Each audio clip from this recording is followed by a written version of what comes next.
Appréhender les contraintes techniques particulières. Donc c'est une séance qui pour vous est prévue pour durer 18 heures. Là également, à mon avis, on doit pouvoir gagner du temps, puisque une bonne partie du travail a été faite justement avec la première séance qui concernait la réponse au dossier de consultation. En effet, les contraintes techniques particulières, elles sont imposées par le CCTP. Donc je vous ai mis une doc sur le CCTP. Donc vous verrez que cette doc indique ce que c'est que le CCTP. Entre autres, c'est un cahier des charges. Il peut être fusionné avec le CCAP. Il indique les besoins à satisfaire. Le contenu du CCTP est indiqué là-dedans, doit exiger le document doit éviter d'exiger des marques. Les spécifications techniques doivent être justifiées par l'objet du marché. Vous regarderez tout ça. Qu'est-ce que c'est une spécification technique? Qu'est-ce que c'est une norme? Qu'est-ce que c'est une évaluation technique européenne? Une spécification technique commune? Un référentiel technique? Voilà, vous prendrez le temps de bien regarder tout ça. Donc ça concernait, je vais dire, l'étude du CCTP.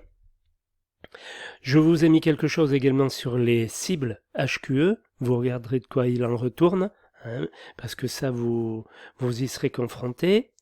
Et donc ensuite, je vous donne, enfin, vous retrouverez le CCTP donc de la glacière.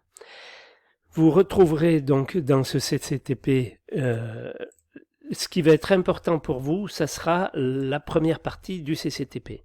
C'est-à-dire, au début, ce qui concerne les généralités déjà.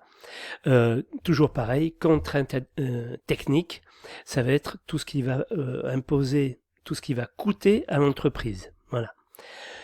Donc, la connaissance, alors document de référence, bon ça, il n'y a rien de spécifique. Connaissance des lieux. Quoi qu'il en soit, en entreprise, vous irez toujours faire un tour sur la parcelle pour voir à quoi elle ressemble, comment elle est, quels sont les accès, est-ce qu'on a la place de travailler, etc., etc. Donc connaissance des lieux, vous regarderez ça. Surveillance et sécurité, l'homme de manœuvre, etc. Enfin, ça c'est pareil, ça va coûter des sous, donc il faut faire le point là-dessus. Donc le travail à faire simplement pour chaque point, 2, 1, 2, indiqué dans les grandes lignes par rapport à la glacière, ce qui, à votre avis, avec, je dirais, ce que vous savez aujourd'hui en tant que stagiaire, qu'est-ce qui va coûter? Sans forcément mettre de sous en face, mettre une somme en face, mais qu'est-ce qui va coûter? Se déplacer, etc., etc. Donc, là, pour la connaissance des lieux, surveillance et sécurité, par rapport à ce qui est demandé ici, pareil, vous faites un petit topo, mais à mon avis, ça va être une ligne ou deux pour indiquer ce que ça va entraîner comme frais, c'est surveillance et sécurité. Protection provisoire, voilà. Donc protection provisoire, toutes les précautions nécessaires pour éviter d'endommager les ouvrages des autres corps d'État. Donc pareil, une phrase là ou deux pour indiquer ce que ça va générer comme coût pour l'entreprise.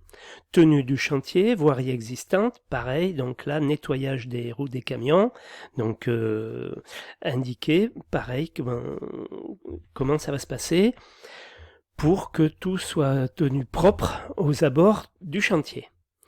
Les précautions vis-à-vis des bâtiments existants, bon, les constats à faire, parce que les constats à faire, peut-être qu'il faut venir avec un huissier, un constat d'huissier, c'est toujours 300-400 €, voire plus, Bon, les textes réglementaires, peu importe, charges d'exploitation, donc tout ça, ça touche au béton, donc là, je dirais que ça sera, c'est pas pareil, les essais de béton, bon, à voir, ça, il y aura moins de frais pour l'entreprise. Béton armé, donc voir ce qui est demandé là-dedans par rapport au métré que vous avez fait, mais je pense que vous avez fait le métré par rapport à ça, donc bon, faut regarder si ça entraîne des coûts particuliers, à voir. Les armatures, est-ce qu'il faut prévoir quelque chose en plus que vous n'auriez pas prévu avec le métré?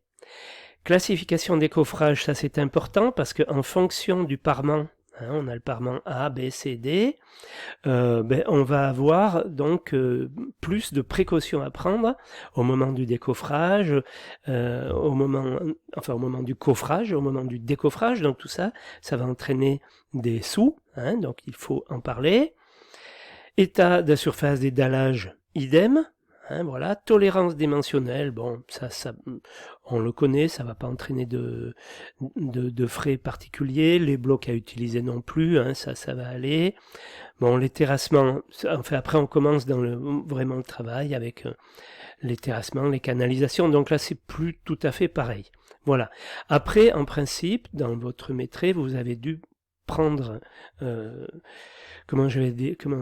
des précautions vis-à-vis de ce que ça va coûter par rapport à la demande du client. Voilà donc le travail à faire là-dessus, c'est une fiche par rapport, enfin une feuille ou deux, vous voyez comment vous le présentez, ou un tableau, comme d'habitude, ce qui vous va le mieux, pour présenter donc chapitre par chapitre, là, hein, de 1 à 14 par exemple, quelles précautions il va prendre et donc quels frais ça va générer pour l'organisation et enfin pour la réalisation des ouvrages.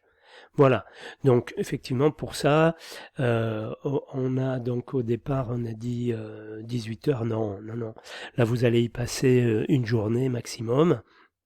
Et puis peut-être une journée et demie, mais ça m'étonnerait que vous y passiez 2 jours et demi. Hein, voilà. Donc maintenant, à vous de jouer, hein, et je vous souhaite bon courage.